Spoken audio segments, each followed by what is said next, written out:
CM ಕುರ್ಚಿ ಆಸೆಯನ್ನ ಬಿಡದ DK Shivakumar, Rahul ಬಳಿಕ ಸೋನಿಯಾ ಗಾಂಧಿ ಭೇಟಿಗೆ ಪ್ರಯತ್ನ.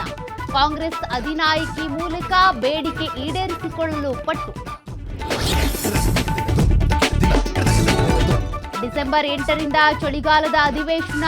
ಇಂದು ಬೆಳಗಾವಿಗೆ ಯುಟಿ ಖಾದರ್, ಬಸವರಾಜ ಹೊರಟ್ಟಿ ಭೇಟಿ. ಮಧ್ಯಾಹ್ನ ಉಭಯ ನಾಯಕರಿಂದ ಜಂಟಿ ಸುದ್ದಿಗೋಷ್ಠಿ.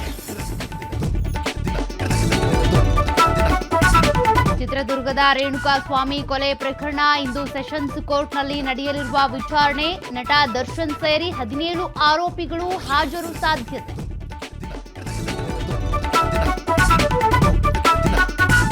ಲೆಬನಾನ್ ಮೇಲೆ ಇಸ್ರೇಲ್ ಸೇನೆಯಿಂದ ಕ್ಷಿಪಣಿ ದಾಳಿ. 13 ಪ್ಯಾಲೆಸ್ತೇನಿಯನ್ ಪ್ರಜೆಗಳ ಸಾವು, ಹಲವರಿಗೆ ಗಾಯ. ಸ್ಥಳೀಯ ಆಸ್ಪತ್ರೆಯಲ್ಲಿ ಚಿಕಿತ್ಸೆ. 8 ಯುದ್ಧಗಳನ್ನ ನಿಲ್ಲಿಸಿದ್ದೇನೆಂದು ಟ್ರಂಪ್ ಪುನರುಚ್ಚಾರ.